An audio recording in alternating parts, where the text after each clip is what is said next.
Umay kayo man kadtoy, sirid ti laro ng lahi.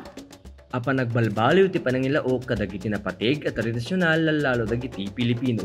Itatta, iturong may kada kayo ti Juego de Anillo, may sa a klasiko alalalo nga na-impluwensyahan ti Kastila.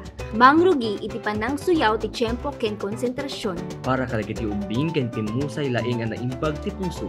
Dahil kit naragsak awagas ti panang salimetmet iti kultura. Intayon, agay ayam tayon ti laro ng lahi. Ti Juego de Anillo, ket maysa ang naragsak ken abilidad, alalalo ang nagapu iti impluwensya ti Kastila.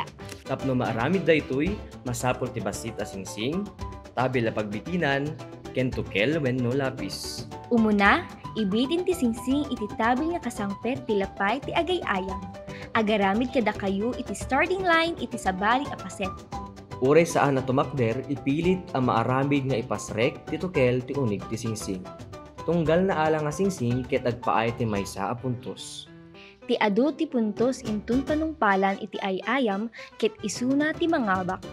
Ti Juego de Anillo ket maysa a napintas a wagas tapno masukisok ti panunot, ti tiyempo ken ti konsentrasyon, ken panang salimetmet kadagiti kultura.